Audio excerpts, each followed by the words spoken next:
A young girl named Kiera bravely opened the coffin to say her final goodbye to her mother, Josefina. However, what she saw inside left her shocked and confused. Josefina, at only 32 years old, had unexpectedly suffered a cardiovascular problem despite having no prior medical history. The official medical report stated that she had experienced a general cardiorespiratory arrest. Kiera's last memory of her mother was that morning, when she had seen her before heading off to school. Little did she know that it would be the start of the worst day of her life. As she arrived at school, her grandmother came to pick her up, tears streaming down her face. Kiera was taken to say her final farewell to her mother. The room was filled with grieving relatives and family friends whom Kiera had never seen before. This made her angry because she felt that these people didn't truly know her mother or understand what was happening in their family. Among the crowd was her grandmother, who hadn't spoken to her mother Oslin, or bothered to learn her name. There were also other adults, whom Kiera didn't recognize, all dressed in mourning attire, and consoling each other. However, none of them took the time to ask Kiera how she was feeling. Overwhelmed by emotions, Kiera approached her father and pleaded, "Daddy, I want to give Mommy a kiss." Unfortunately, her father replied, "No, little girl, you can't. The casket is closed." Kiera couldn't accept this response. She hadn't said her proper goodbye to her mother earlier that day, and now it seemed like she wouldn't get another chance.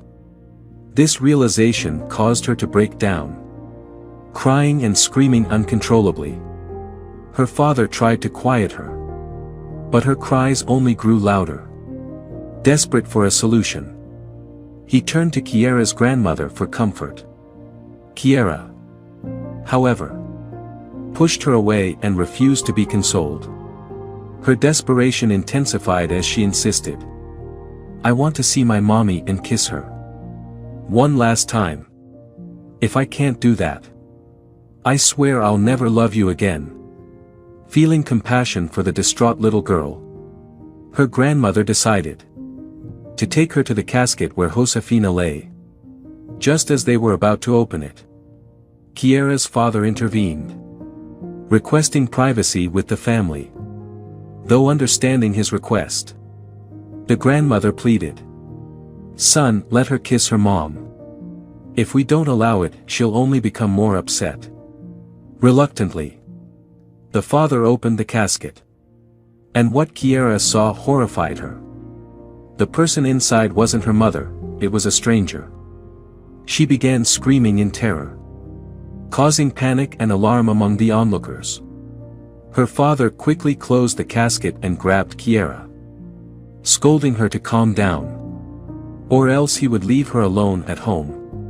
The relatives felt deep sorrow for the 6-year-old girl, who had lost her mother at such a tender age.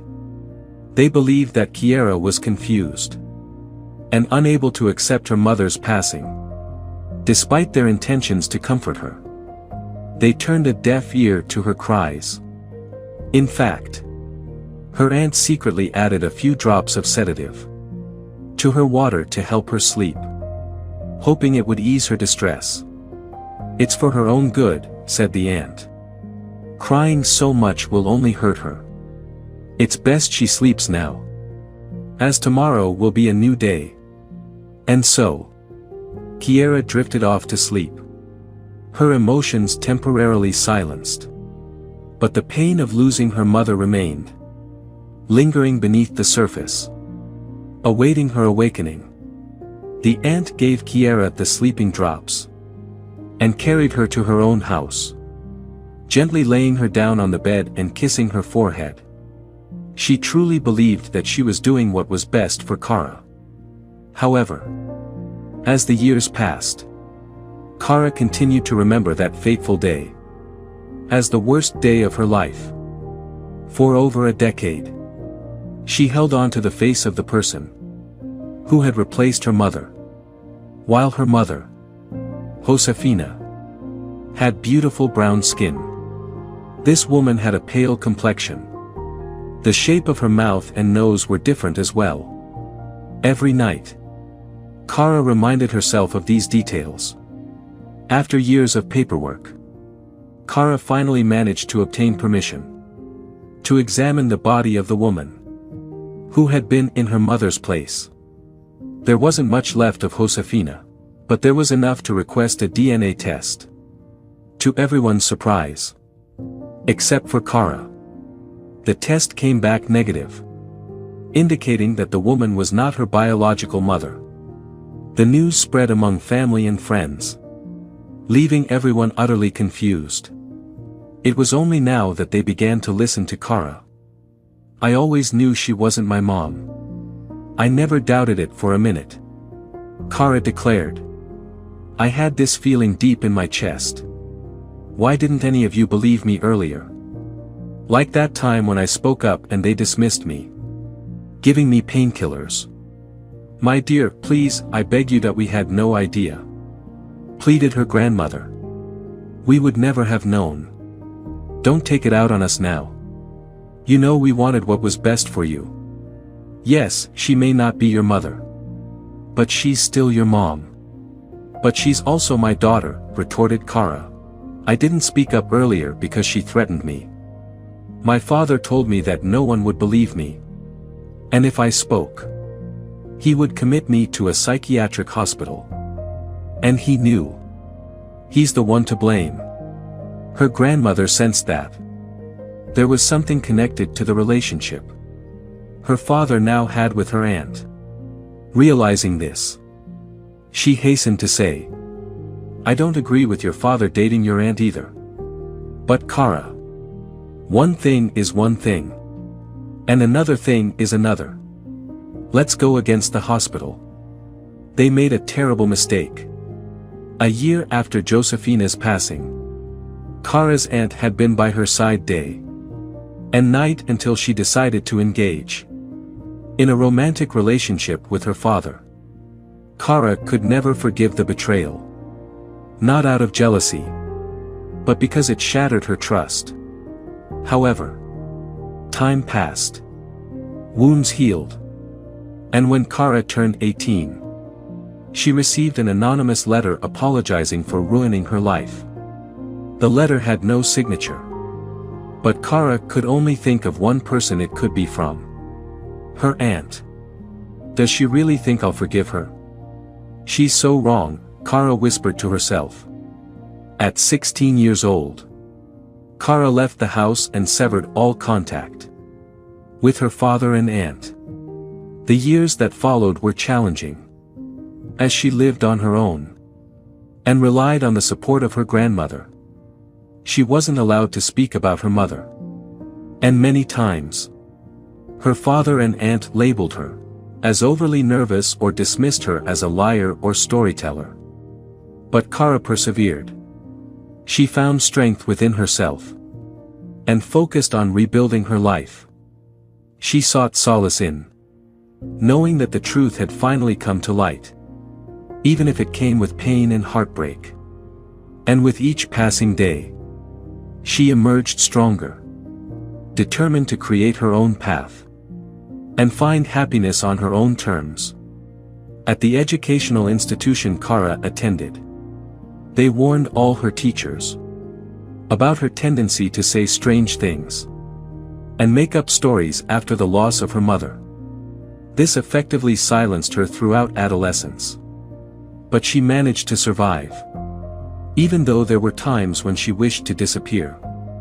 However, she held on to hope, yearning to bring the truth to light. Finally, her grandmother convinced Kara to have a conversation with her aunt and share the results of her DNA test. I'm here because my grandmother asked me. You don't need to explain anything to me, her aunt said casually. It's beautiful that you've come to visit me. Too bad your daddy isn't here. That's why I came. I want to talk to you, Kara replied determinedly. It's time for you to open your eyes and look at this. She handed the DNA test results to her aunt. It's the DNA that proves my mom isn't buried. Do you see? I wasn't lying. Her aunt, however, thought Kara was delusional or being manipulated by her father. She struggled to grasp the situation fully. But Kara was determined to get through to her. She presented studies and other evidence, desperately hoping her aunt would understand. Eventually, her aunt broke down in tears and apologized. I can't forgive you. But if you want my mom to forgive you, help me find her, Kara spoke firmly. I know my dad has something to do with this. And another thing. Don't send me any more letters apologizing.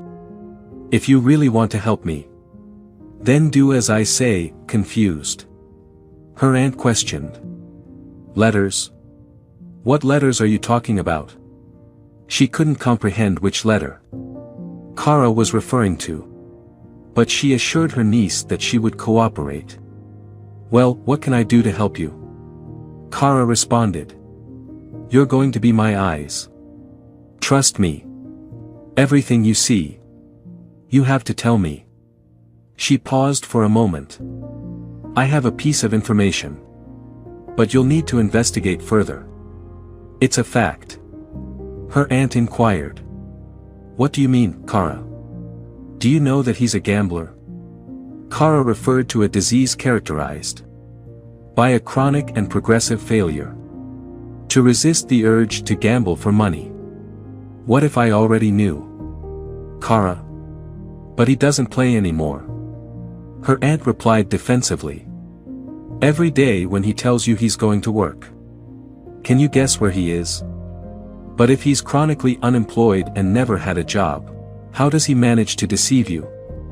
Kara questioned. Do you really not see it? Or do you choose not to see it? I can't believe what you're saying. Kara, her aunt expressed disbelief. Again, I'm sorry. A few days later, her aunt called Kara on the phone. Kara, forgive me, the other day I decided to secretly follow your father. I saw it with my own eyes. He doesn't work and he's still addicted to gambling. And to top it off, it seems he continues to associate with that doctor who was his friend. The one who appeared in the news several times. Because he was accused of professional malpractice by relatives of his patients years ago. They never proved anything. So he continues to practice. God knows what damage he has done to those patients. I apologize. And just so you know, I found something interesting. When I checked his bank records, your father receives money every month from an account in Panama. The revelation that her father was receiving money from an insurance company left Kara in shock. She realized that somehow her father had gotten rid of her mother to collect on the life insurance policy he had insisted on buying just a few months before her death.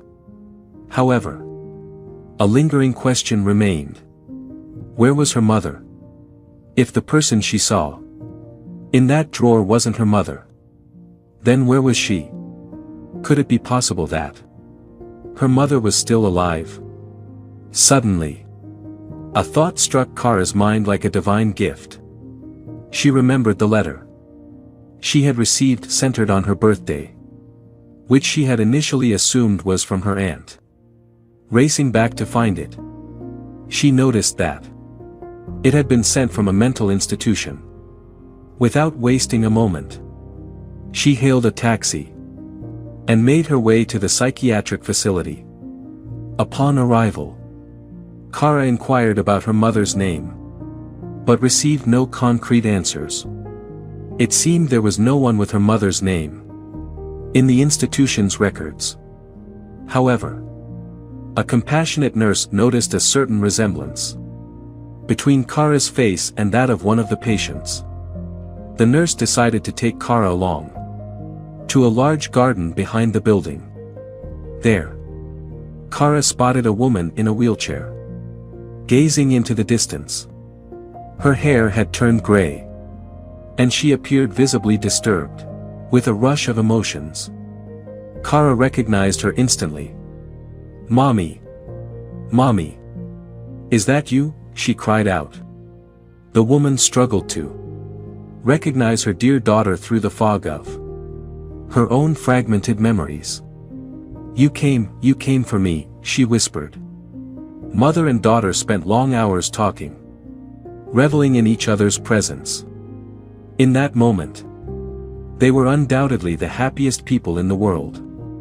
The nurse later informed Kara that her mother had been discovered wandering the city years ago, lacking identification and with no recollection of her own identity. It was evident that she had suffered a severe blow to the head, which had resulted in memory loss. After years of treatment, fragments of her mother's past began to resurface.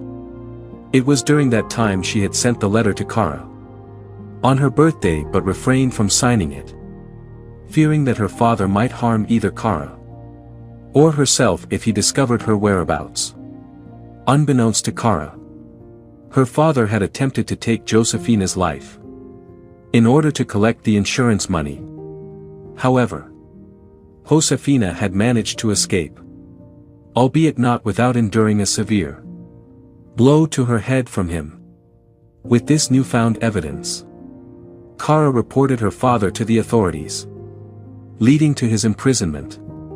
Believing Josefina to be dead and unable to find her, he had conspired with his friend, the doctor, to substitute a deceased patient's body from the hospital as Josefina's. It was when Kara saw the supposed body that she immediately knew it wasn't her mother. Now reunited, mother and daughter made up for the lost time and basked in the joy that now reigned in their household. The happiness they found and each other's company was immeasurable, and together they embarked on a journey of healing and rebuilding their lives. The frantic mother, Patricia Lewis, was in disbelief at what she saw. She never expected to encounter such a situation. Her baby girl lay peacefully asleep, unaware of the turmoil that awaited them. Gently brushing her daughter's hair, Patricia didn't want to disturb her. Little did she know that their lives were about to be turned upside down. A nightmare loomed ahead. Patricia had always been a devoted mother to her two children.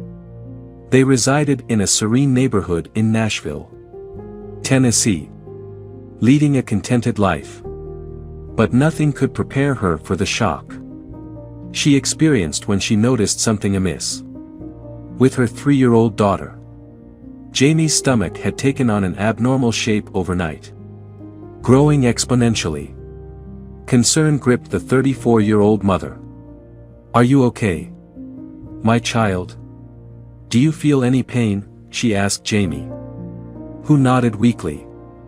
"I don't feel good, Mom." From the moment Jamie was born, Patricia had poured her love and care into ensuring her daughter thrived. The sudden growth of Jamie's stomach alarmed Patricia, leading her to worry.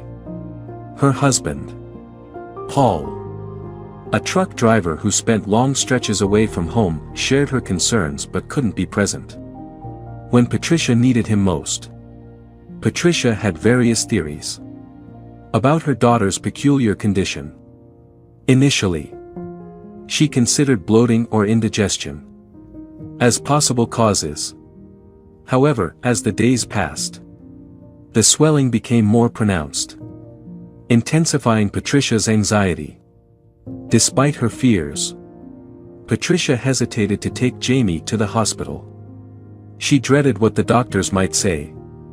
The mere thought of her daughter suffering from a grave illness was unbearable. But when Jamie started experiencing stomach pain and became increasingly lethargic, Patricia knew it was time to seek medical assistance. The prospect of Jamie being pregnant crossed Patricia's mind. Albeit absurd given her young age. Still, the persistent feeling that something gravely wrong afflicted her daughter weighed heavily on Patricia's heart. She had to seek professional opinions urgently. The visit to the hospital was a blur of anxiety and confusion. Patricia struggled to comprehend the doctor's words. As they delivered the news, Jamie wasn't pregnant. But her organs were severely affected. A sense of dread enveloped Patricia as she grappled with the unfamiliar terms and fought to control her emotions. Couldn't the doctor see her confusion? They needed help understanding what was happening. Taking Jamie to the hospital shed light on their situation. Patricia felt a mixture of relief and alarm upon learning that her daughter didn't carry a pregnancy. However, the subsequent revelation was even more distressing. Following an ultrasound, the doctor confirmed that Jamie suffered from a rare condition that caused organ swelling within her body. Diuretics were prescribed to alleviate water retention. But it became evident that Jamie required a new heart. The doctors began searching for a suitable donor. As Jamie's delicate health hung in the balance, Patricia clung to hope, praying for a miracle that would save her beloved daughter's life. However, the challenge they faced was the scarcity of toddler-sized hearts available for transplant. Patricia and her husband reached out to doctors in Melbourne, hoping to find a suitable transplant that could save their daughter's life. Fortunately, luck was on their side. An opportunity arose overseas.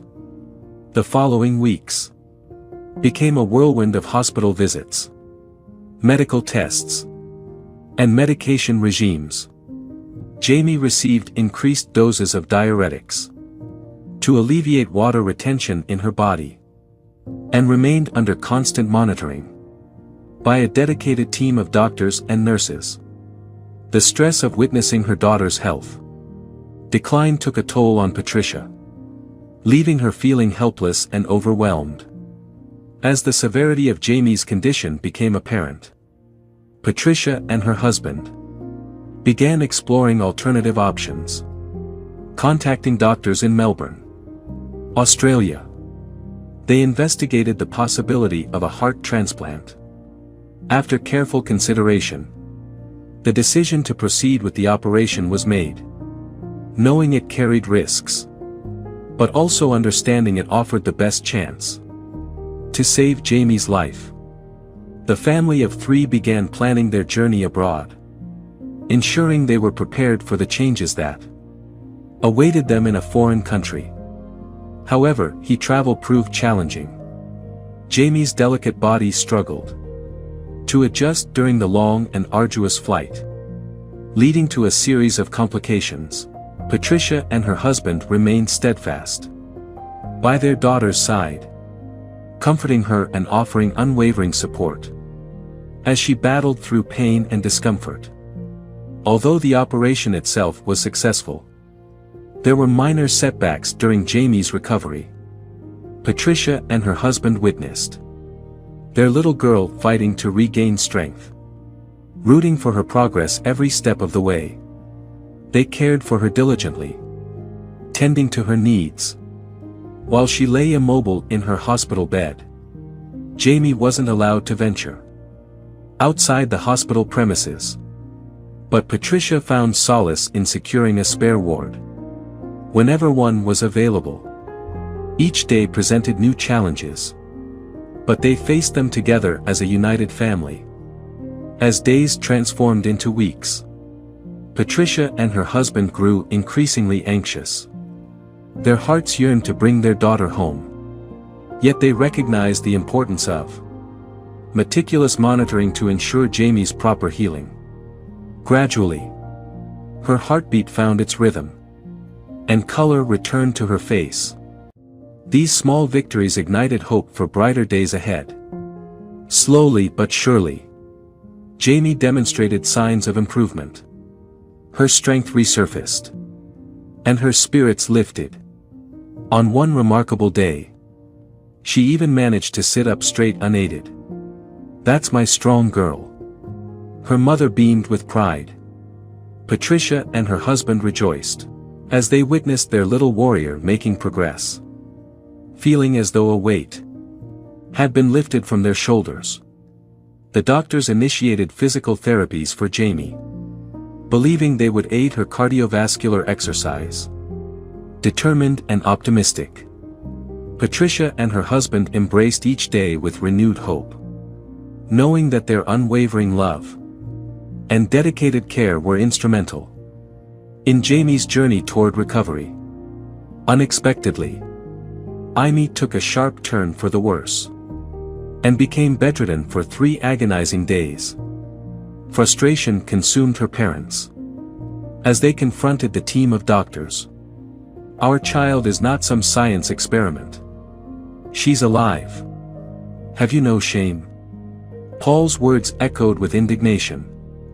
It was an immensely challenging time for the Lewis family. But their hope endured.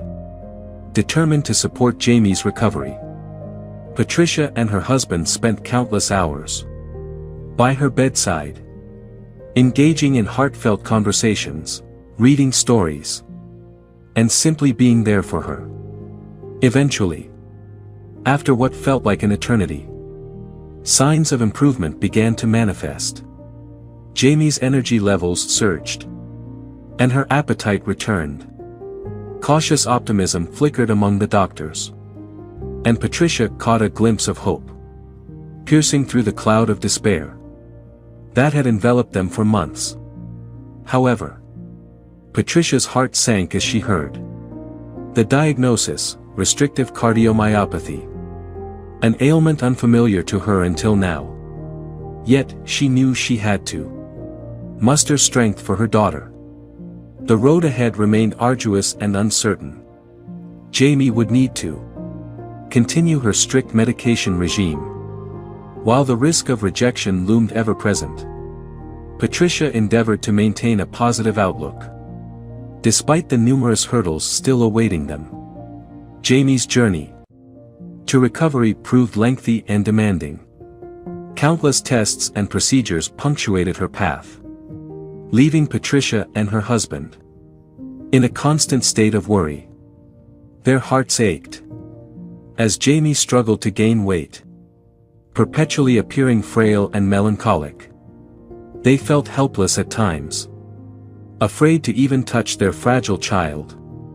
So stringent was her medical regimen. Having spent over a month in Melbourne, the couple gradually acclimated to life in this foreign land. A bittersweet adjustment amidst the challenging circumstances. Despite the obstacles they faced, the Lewis family clung to hope. Recognizing Jamie's indomitable spirit and her ability to overcome adversity, they remained resolute, navigating through the uncertainties that lay ahead. As weeks melted into months, Patricia witnessed her daughter's gradual yet steady resurgence. Jamie's laughter and playfulness returned, filling her parents' hearts with immeasurable joy. Gratitude swelled within them towards the tireless efforts of the doctors and nurses who fought alongside them. The reunion of their family brought an overwhelming sense of blessing and relief. Finally, Jamie was able to transition into a regular pediatric ward, where she forged friendships and interacted with other children. A transformative change that brightened her demeanor. With each passing month, Jamie continued to make strides in her recovery. She embraced life once more, reveling in play and laughter. Patricia and her husband felt as if they had their precious daughter back. Yet, amidst this newfound hope, lingering concerns lingered. Would her stability endure after her eventual discharge? For the first time in months, Patricia started to regain a semblance of normalcy. She began to believe that perhaps, just maybe, things would settle into a stable rhythm once again. Maybe this time it's for good. She confided in her husband, longing for lasting peace, reflecting on the harrowing journey they had traversed. Patricia recognized the immense strength they had derived from their collective hardships. Fear, uncertainty, and pain had threatened to engulf them. But they emerged as a united family, fortified by their shared experiences. Despite their resilience, the mounting burden of medical bills added another layer of difficulty to their lives, presenting a new challenge to overcome. Despite their lack of understanding of the treatments and procedures, Patricia and her husband remained aware that Jamie's journey to full recovery was far from over. Grateful for each day they had with their daughter, they vowed to cherish every moment, without taking anything for granted. As Patricia contemplated returning to work in the United States, she acknowledged the need for a full-time caregiver to assist Jamie. The experience reinforced her gratitude for life's simplest pleasures. The sound of Jamie's laughter, the warmth of the sun on their faces, and the joy of sharing a family meal. Eventually, the day arrived when Jamie was deemed well enough to return home. Patricia and her husband were overjoyed to have their little girl back under their own roof, and spared no effort in ensuring her comfort and happiness. Making arrangements to transition back to America, they embraced the prospect of starting anew with Jamie, embracing a world filled with infinite possibilities. Welcomed home with a beautiful celebration. Their friends and family rejoiced at their reunion. Though bittersweet, the occasion marked a milestone in Jamie's journey. However, regular checkups and treatments remained a part of their lives, causing Patricia and her husband to persistently worry about their daughter's health. Despite the ongoing concerns, they drew strength from within, determined to remain resilient for Jamie's sake. Throughout the challenges they faced, the Lewis family grew closer than ever before. United in their shared experiences, they emerged from their trials with an unbreakable bond. Jamie, aware of her uniqueness, was often described as a child with a gentle heart, an angel among them. Reunited with their elder child, the family endeavored to rebuild their connection and create precious memories together. As a family of four, Patricia expressed heartfelt gratitude to her mother for caring for her son during their absence. As Jamie matured, she never forgot the unwavering love and support exhibited by her parents. During her most trying times, their constant presence left an indelible mark on her heart, reminding her of the immense strength and resilience within their family unit.